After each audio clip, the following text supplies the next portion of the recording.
Kuku Raadios välja öeldud seisukohad ei pea ühtima Kuku Raadio seisukohtadega.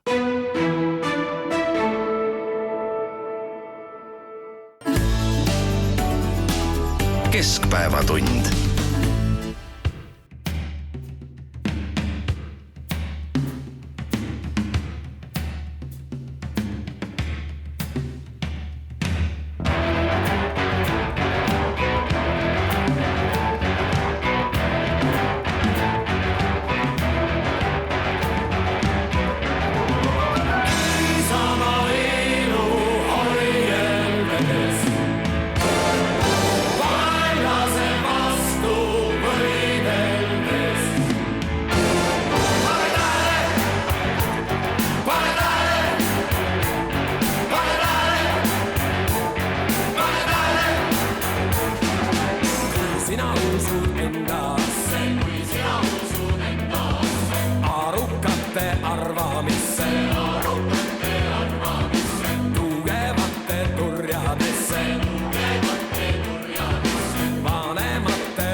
Uudiseid koduvabariigist.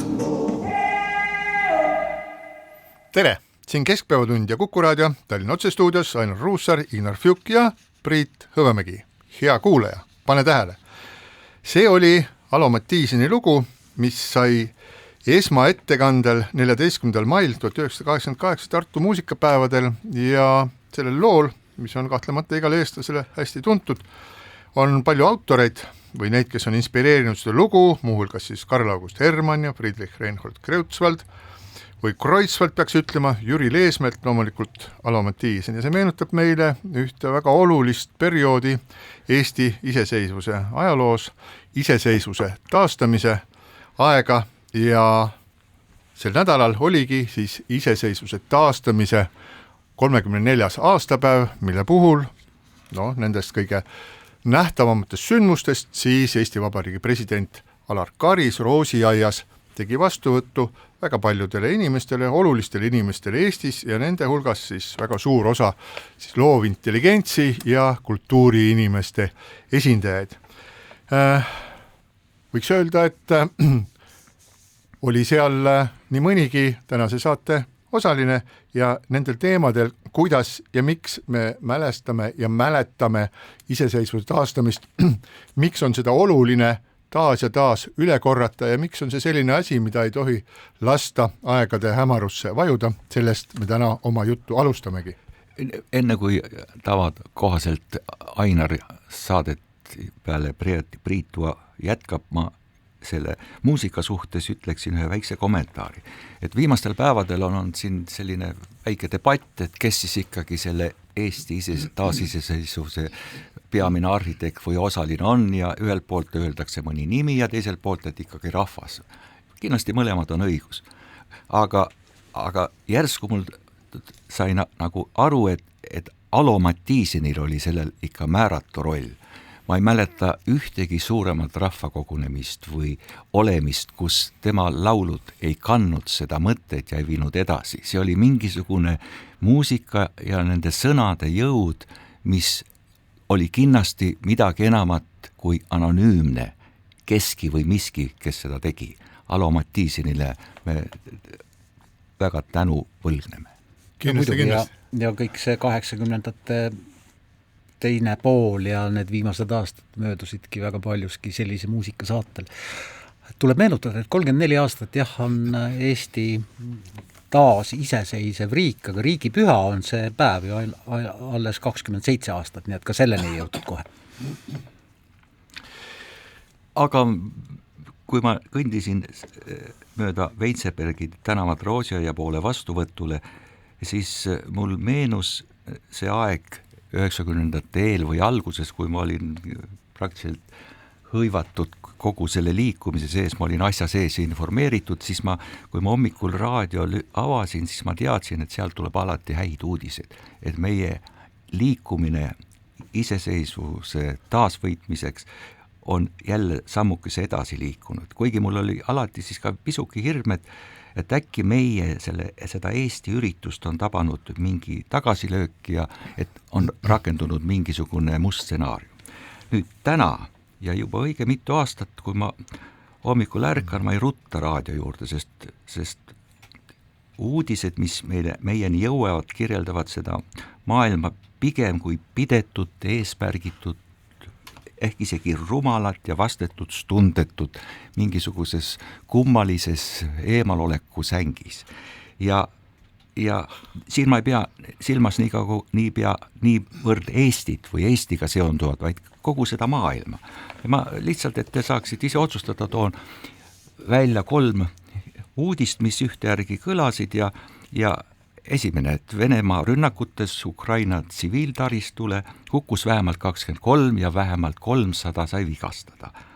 Et teine uudis, et Euroopa liidrid leppisid pikkade arutelude tulemusena kokku, et 19 sanktsioonide pakett Venemaale tuleb septembris, ehkki see pole veel kindel. Ja 3. uudis, esimesel poolaastal importisid Euroopa Liidu riigid Venemaalt 4,5 miljardi euro väärtuses veeldatud maagaasi, toites nii 4,5 miljardi väärtuses Vene sõjamasinat.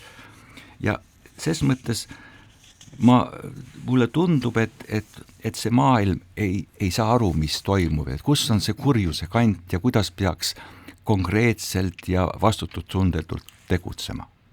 No eks see maailm ole keeruline olnud ju kogu aeg ja võib-olla tõesti viimastel aastatel on see selline globaalne keerulisus, olgu see pandeemia või majanduskriisid erineval pool, ka nüüd Saksamaalt tuleb uudis, et oodati ikkagi suuremat tõusu majanduses, kui ta tegelikult on ja nii edasi.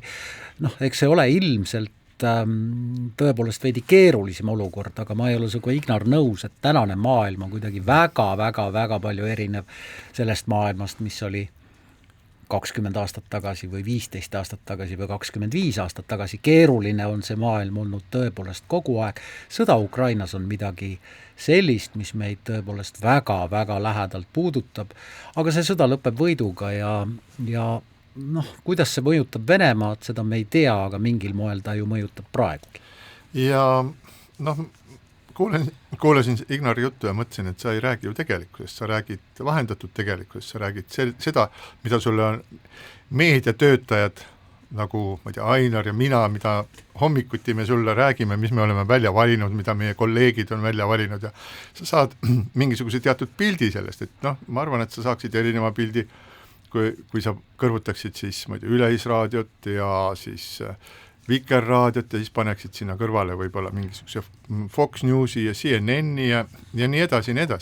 Et need punktid, millele siis keskendutakse mingi maailma vaatamisel, et need on ikka sellised lõppkokkuvõttes kohalikud, et see peegeldab siis see, mida sulle raadiost, nagu sa ütlesid, hommikul räägitakse, et see pildist peegeldab seda, et millised on need inimesed ja millised on need kohalikud fookused. Maailm on nagu niivõrd keeruline ja need sidemed on nii tohutult hoomamatud, et me tõenäoliselt kõike seda üldse ei suudagi endale ette joonistada ühe mingisuguse sellise suure pildina. Me peamegi fragmentidega piirduma, aga mul on üks asi veel, mis ma tahtsin öelda, et sa kuidagi, nagu ma ei tea, kas otse või kaudselt võrdlesid siis, et kunagi oli nii ja nüüd on nii ja nüüd ei saa enam üldse aru. Et see sõltub jälle mitte sellest vahendajast, vaid see sõltub nagu sinu enda nagu vaatepunktist ja sinu perspektiivist. Et toona, kui sina kuulasid Vikerraadiot 88. aastal, siis mina kuulasin raadio Vaba Euroopat kus siis hilisem president Toomas Hendrik Ilves neid uudiste tegemist seal kamandas ja see oli see, kus mina sain oma informatsiooni ja tollased uudised olid sama segased nagu praegu. Vene sõjavägi läheb välja, Vene sõjavägi ei lähe välja, siis on mingi putš ja siis on mingisugune muu asi ja Jeltsin ütleb seda ja siis ründatakse Valget Maja, et see oli täpselt sama kaootiline nagu praegu, mis maailmas toimub, aga mis oli erinev? Erinev oli see, et sinul, minul ja eestlastel laiemalt oli üks fookus, see oli üks helesinine unistus, see oli kauge eesmärk, see oli Eesti vabanemine Nõukogude okupatsioonist, millele me projitseerisime kõik need asjad. Ja see näitas meile positiivset märki, taevas oli lubav märk ja me vaatasime kõike läbi selle pilgu. Ja täna ma saan aru, et sa ei näe kuskil kaugel sellist positiivset asja, kuhu poole minna ja sellepärast selle nii-öelda võib-olla kaugema eesmärgi poolt organiseeritud uudiste asemel sa näed kaost. Ma pakun sulle sellise lahenduse, sõber. Kindlasti sa püüad mind lohutada, aga ma selle võrdluse 3 üheaegselt kõlanud uudisega tõin välja just selleks, et kaitsta presidendi kõnet, mida ta pidas, et me teame, et aastast 360 päevast enamuspäevadel me oleme nende halbade uudiste seas ja presidendi kõne üks sellest päevadest andis meile võimaluse natukene mõelda filosoofilisemas sa oled ikka väga pessimist, ma ütlen ausalt plaanis sellest meie elust. Priit jääb seda sama, et tegelikult 90% meediatarbijatest teevad silma 30% uudiseid, mis on tegelikult mingil moel seotud negatiivse sisuga, ülejäänud on ikkagi pigem võib-olla neutraalsed või isegi positiivsed. No eks see on, kuivõrd palju seda nii-öelda seltskonnaelu sinna meediasse satub või seda märgatakse. Mina olen muide Priit ka 80. lõpus ja 90. alguses kuulanud teistmoodi uudiseid ja seda luges Kuku mitte raadios, vaid klubis ette, kui sattusime üheaegselt sinna Juhan Viiding. Ta võttis tolleaegsele lehe Rahva Hääl ja luges seal ette neid tassi teadandeid, aga ta luges sellise tooni, intonatsiooni ja rõhuasetustega, et see mõjus nii koomiliselt, et peale nende uudiste kuulamist tundus elu, et päris kena on kõik.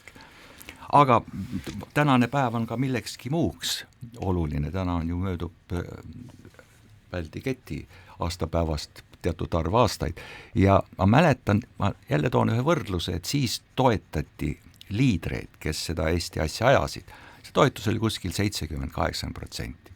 Täna toetub valitsuskoalitsioon, kui arvestada ka neid, kellel nii-öelda kindel arvamus puudub, neid on 29%, ainult 9,8%. Nii et kui me nüüd mõtleme seda erinevust kõigis neist teemades, mida me võiks selles saates käsitleda, siis me elame tõesti natukene hirmutavas maailmas, sest kui kaugele võib see veel langeda, see toetusprotsent? Ei saa, negatiivseks ei saa langeda, nii et seal on 10% jäänud ainult. Ainult 10%. Reformierakonnal. Ja eks nad siis räägivad, et põhjused ei ole kindlasti neis, nagu nad proovivad seletada, et ju on siis eksportturgude kehv seis selles põhjuseks ja Ukraina sõda ja kõik mis muud, aga riike, kes on ju otseses sõjaohus Ukrainas toimuva vastu, ei ole ainult Eesti, on ka teisi ja siis nüüd vaadata, millised on siis need sealsetes riikides valitsuskoalitsioonide toetused, siis meil on 9,8, Leedus on 42, Lätis on 33, Taanis on 38, Poolas on 42, Soomes on 35 ja nii edasi, et see ei ole ainult nii-öelda 4 aasta aega ja see imperialism, mis oli vana põhjus, et meil kõik nii halvasti läks. Kuskil on ka see viga, et meie armsas Eestis tehakse midagi juhtimisel väga valesti. No jah, tänase valitsusliidu toetus on tõesti erakordselt madal, nii madal vist ei olegi ühegi valitsusliidu toetus olnud ja see annab ka põhjust nüüd enne kohalikke valimisi opositsiooniparteidel, sotsiaaldemokraadid on väga ettevaatlikud, aga Isamaa rõhub seda ja Keskerakond rõhub ja EKRE rõhub, et ikkagi tuleks korraldada pärast omavalitsuste valimisi erakorralised Riigikogu valimised, aga sellest võib rääkida, aga see on ikkagi väga-väga-väga keeruline selleni jõuda, et ka Isamaa volikogu võttis selle avalduse nüüd mõne päeva eest vastu, et ikkagi erakorralised valimised, Riigikogu valimised tuleb korraldada. Valitsus võib teha presidendile ettepaneku erakorralised valimised korraldada, kuid milline ametis olev valitsus seda peaks tegema ja miks peaks tegema, seda ma ei tea. President saab kuulutada välja erakorralised valimised ka lähtuvalt põhiseadust, aga see on ka keeruline, see on siis, kui Riigikogu ei suuda ametisse kinnitada uut valitsust mitu korda näiteks, või kui parlament umbusaldub valitsust, või kui rahvahääletusele pandud seaduseelnõu ei saa vajalikku toetust ja loomulikult on üks variant, mida põhiseadus ette näeb, on see, et kui Riigikogu ei saa vastu võetud riigieelarvet 2 kuu jooksul pärast eelarveaasta algust, ehk siis järgmise aasta märtsiks, aga seda ma ka ei tahaks uskuda, sest kui riigieelarve ei võta jooksva eelarve aasta jooksul vastu eelarvet, siis tänastes oludes oleks ikkagi tõeline kaos ja katastroof. No ja vaata, aga see tekitab muidugi väga erinevaid mõtteid, esiteks see, kui Reformierakonna toetus on madal, kui valitsuskoalitsiooni toetus on madal ja valitsuskoalitsioon ongi sisuliselt ju Reformierakond pluss üks poliitiliselt kaardilt kaduv partei, et ega siis, kui inimene on raskelt haige ja heidab haigevoodisse, siis ega see ei tähenda seda, et me hakkame kohe tema asemel uut inimest kuskil otsima.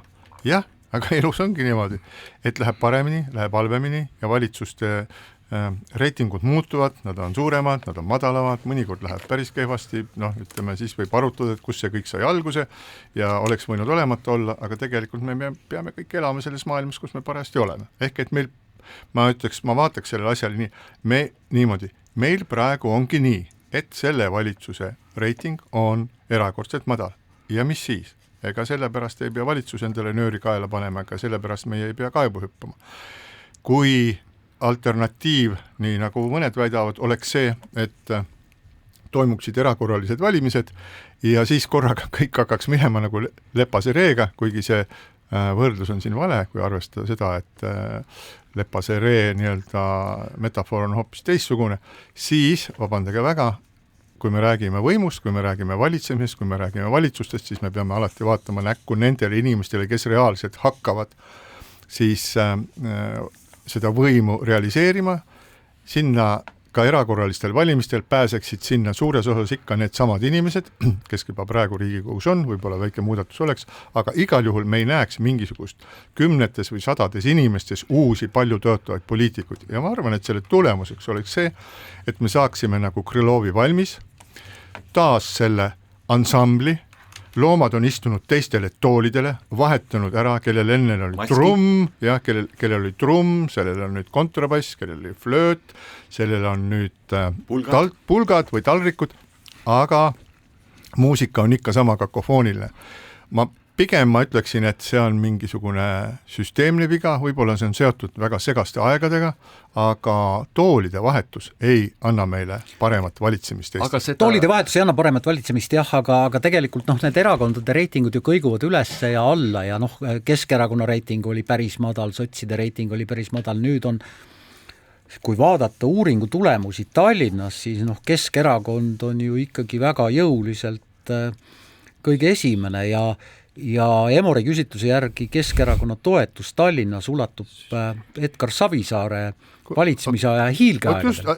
Ainar, aga see ongi vastus sellele nagu teemale, et kui Reformierakonna reiting on 10 ja Keskerakonnal on 19, mis me siis peame tegema, et anname siis Reformierakonnale jalaga ja ütleme, et Keskerakond, mehed, tal on selline nagu toetus, muidugi loomulikult nemad teevad selle asja suurepärast. Seal on üks aga, see toetus on Tallinnas. See on ju täielgi jama. Ja see toetus on Tallinnas ja see toetus on muidugi valdavalt venekeelsete elanike. Ja just nimelt, aga ütleme siis laiemas plaanis.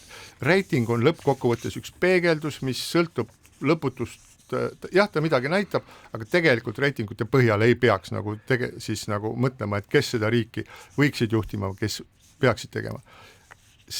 Need inimesed, kes seal on ja see võib meeldida või meeldi, nad on saanud valijate hääled, nad on seal täiesti legaalsed ja kui valija või heitlik või muutliku meelega inimene otsustab mingitel põhjustel teistmoodi, siis see ei saa olla argumendiks, et okei, et nüüd valijate mandaat kaotab oma kehtivuse, sest come on, mul pension ei tõusnud, et ma mõtlen nüüd teistmoodi. Niimoodi neid asju siiski ei tehta. Valijate mandaat kaotab kehtivuse pärast seda, kui on toimunud järgmised valimised. Eks selles jutus on omajagu sellist, kuidas nüüd öelda, kurtmist asjade üle, mida me täna ega homme veel ei saa muuta, et süsteem on selline, et poliitikud on kohandunud selle süsteemiga, nad teavad, et puudub lihtsam instrument, et saada erakorralised valimised.